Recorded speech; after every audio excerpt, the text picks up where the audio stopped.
Hello, welcome to Podfic Galore. I'm your horrible online reader, Grossgaisteiger. I read out loud fanfictions for you busy bees, free of charge and no strings attached. Today I will continue reading the Silmarillion / The Lord of the Rings fic by Bloodwing Blackbird from Archive of Our Own, called And Now Each Night I Count the Stars. I hope you can at least try to enjoy my voice, and I will try my best for you with the equipment available to me. Note, this fic is rated explicit, including this chapter. On with the show! And now each night I count the stars. Chapter 10. Maklar found Arwen leading a tall bay from the stable. "This is Rohirrim," she said, patting his shoulder. "He's Aragorn's, but since his master is away, I thought he'd like an outing." "Then he and I have something in common," Maklar said. "It's been too long since I had the chance to ride. I'm pleased that I could tempt you out. Your horsemanship is somewhat of a legend in our household, almost as much as your insults." "Ah." Arwen looked at him, a small smile on her lips. "That was meant to be a jest, but I suppose it was a poor one. I'll let you two get acquainted." Rohirrim proved to be a calm horse, but Maklar had smuggled a bribe from the kitchen anyway, determined to prove that he still knew how to make friends. He was snoozing about Maklar's sleeves, hoping for more when Arwen returned with her own mount. "Ready?" She led him through the orchard and along one of the white-marked trails, not up into the hills, but further along the valley where narrow but pleasant pasture land spread beside the rivers beneath the terraced fields, pointing out the sides of Rivendell, tall and lovely atop her dappled mare.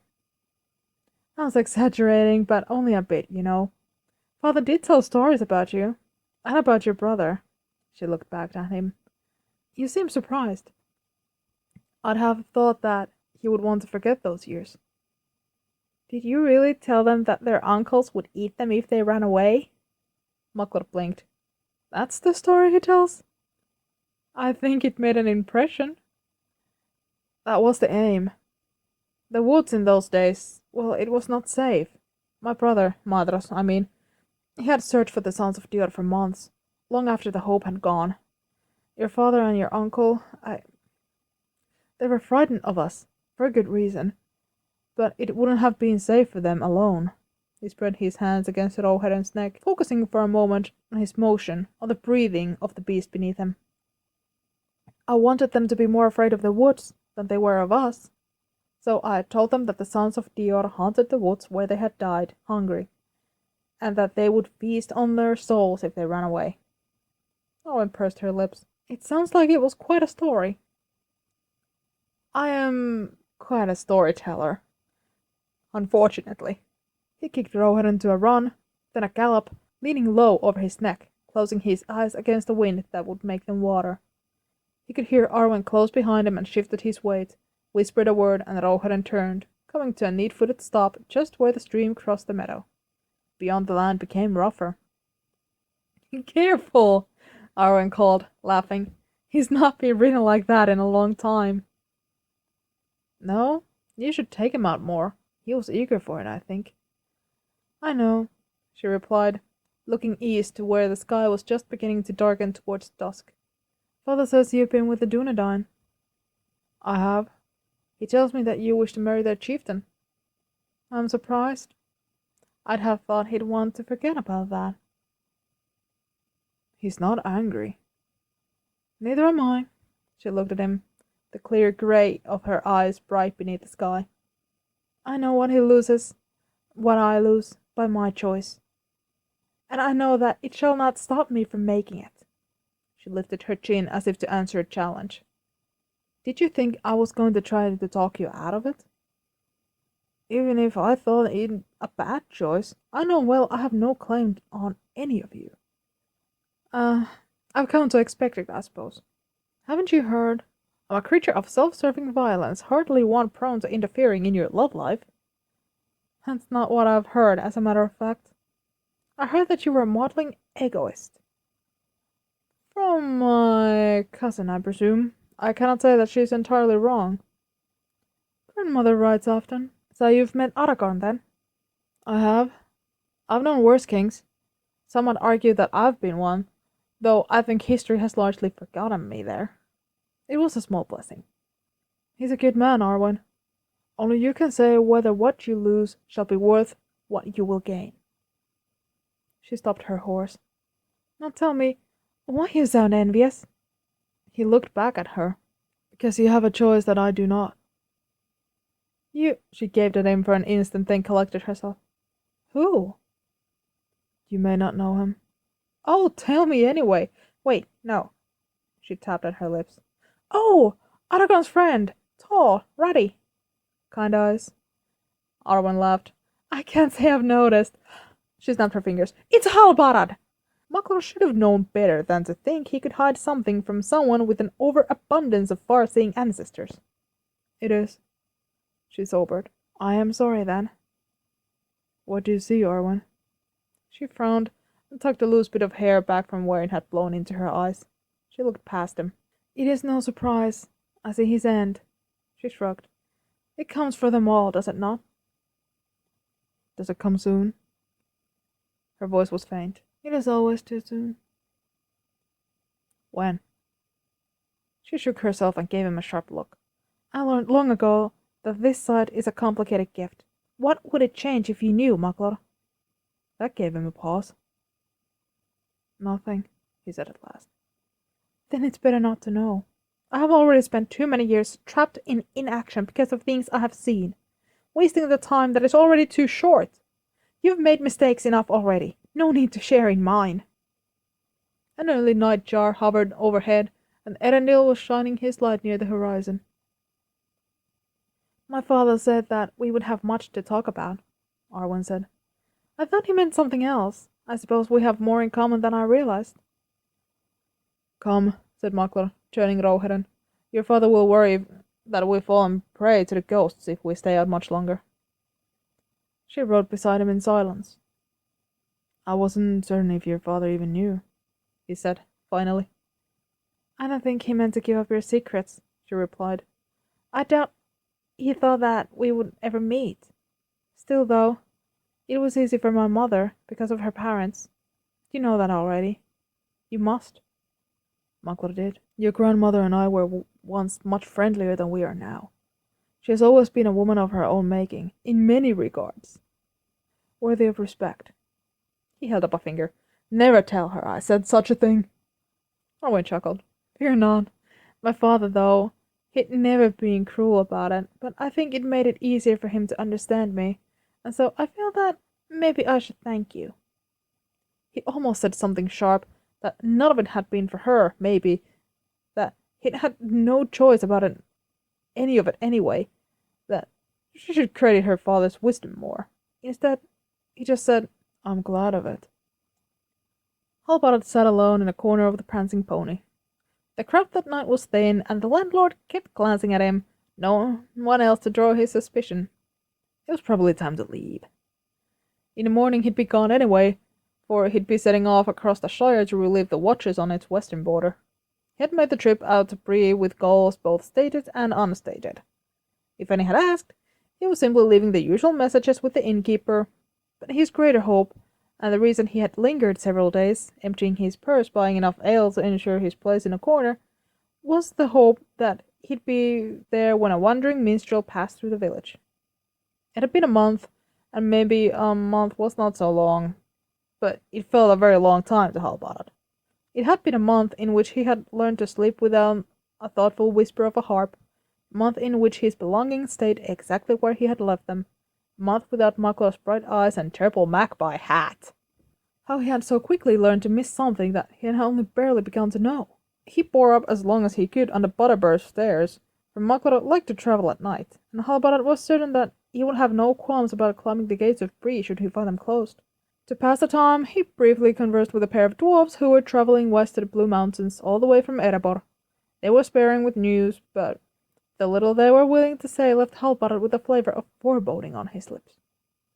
When they retired for the night, Halbarad found himself the last in the room, and old Butterburst's unfriendly eye upon him. No fear, Master Innkeeper, I'm leaving as well, he said as he shouldered his pack. Could I leave a message with you? Parliament was none too eager, but Halbarad knew he wouldn't refuse.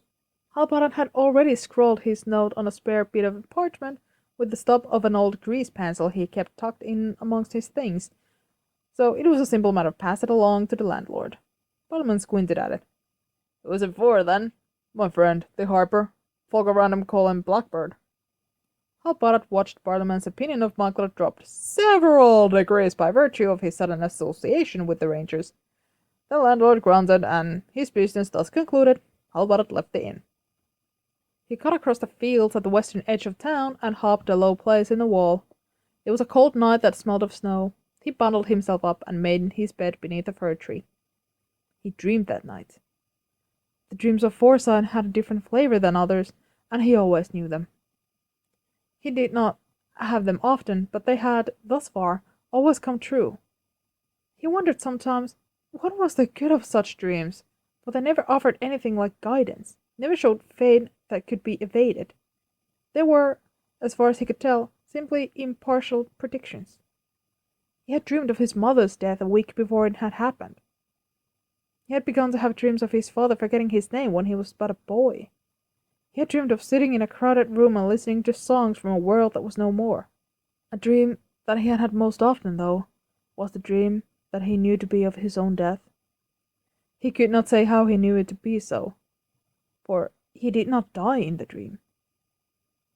In the dream, he was riding, and it felt like he could ride forever, and he wanted to ride forever.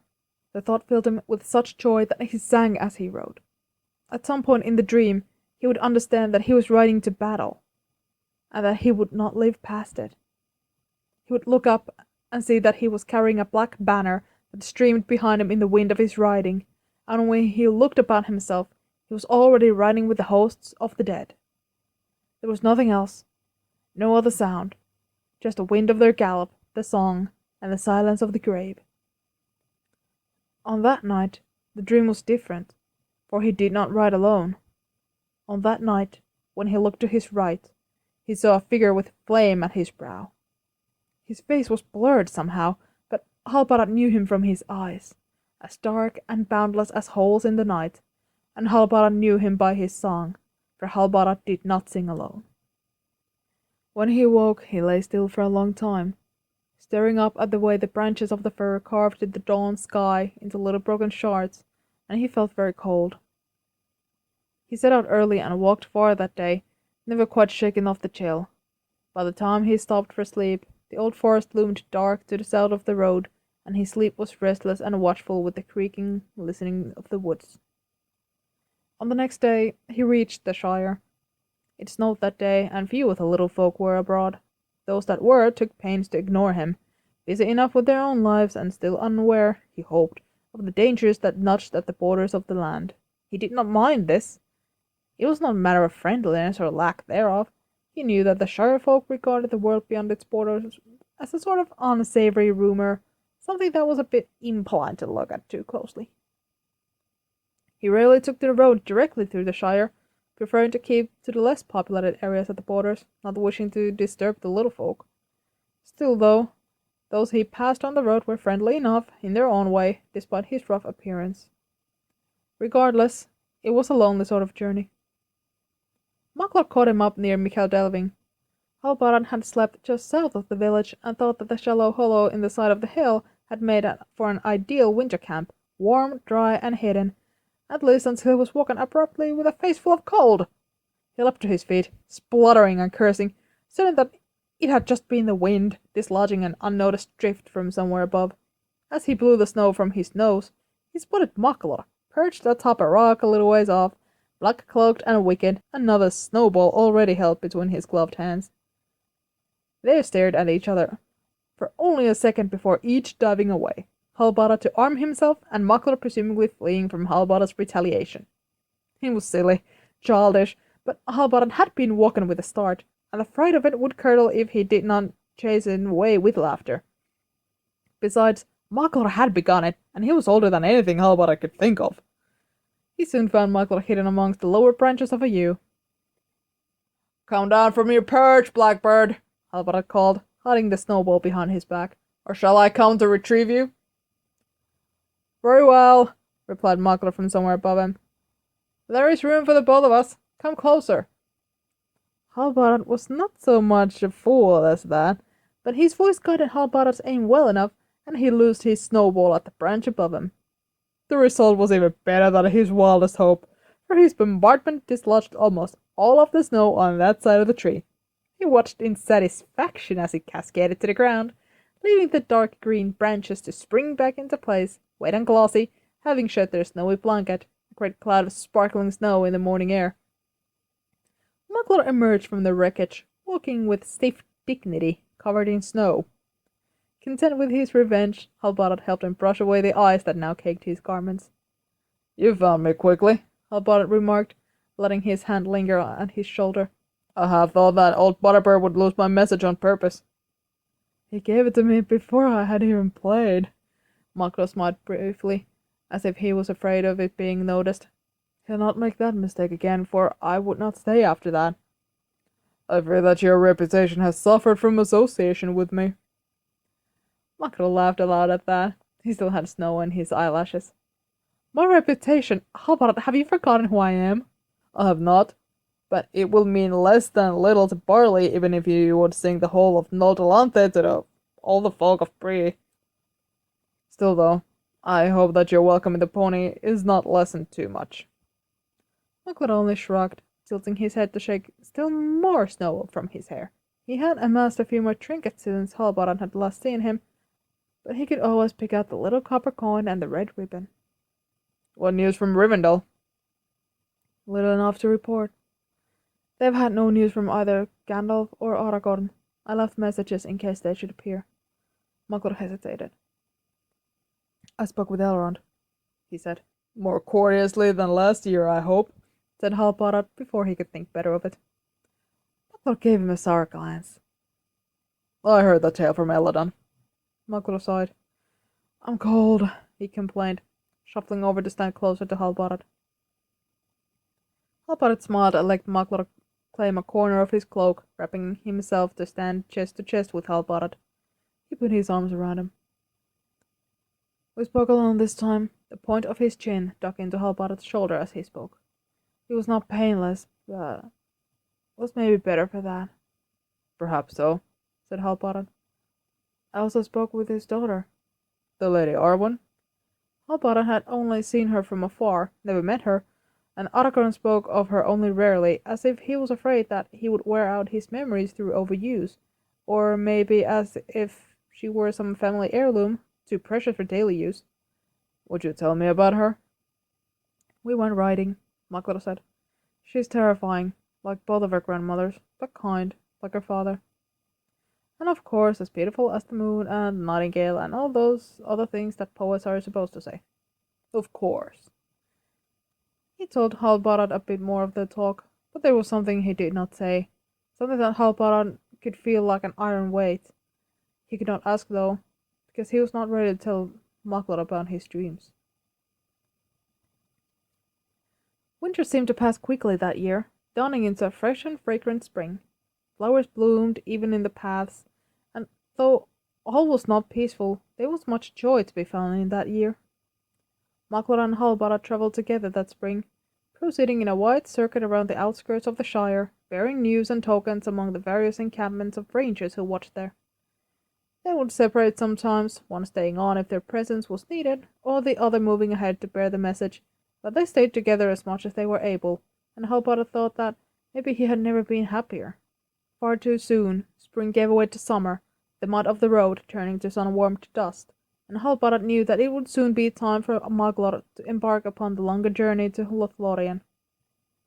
On the night before Muggler was to set out, they found themselves in the hayloft of their prancing pony. Halbarad could not find the words to speak of the foreboding that gripped him whenever he thought of Muggler leaving. Surely it was only his own selfishness. Surely it was only that he would miss him. Still, the dread had only grown with each passing day, and he found himself clinging to Muggler more tightly, as if he could banish the shadows that clustered about him, simply by holding on tightly enough. "Shh, shh." Muggler had gentled him, laying him down on the fragrant hay, kissing his lips and watching him with those bright eyes as if he, too, was already thinking of the winter ahead, caching the sight of him away for the harder times. That was foolish, of course. Muggler would be back long before winter. I wish you didn't have to go, he whispered into the night sky as Makler pressed a kiss over his heart. Or if you must, I wish that I might go with you. I too, Makler said, the words thrumming against his skin, burrowing beneath his ribs. Halbara touched his cheek, and Makler turned into the touch, kissing his palm. But you would not deny your duty, and I think you would love me less if I asked you to. And you would love me less for leaving it behind. No, said Makler. Nothing you could do would make me love you less. Please, Blackbird. Halbara strained upward, seeking another kiss, but Makler dipped back, just out of reach, a small smile on his lips as he kissed his way down Halbara's belly and played at the ties of his breeches. What is it, my bull? I love you. Makler closed his eyes and searched upward, mouth and Halbara's until their breaths gasped in each other's lungs and their lips were bitten soft and pink.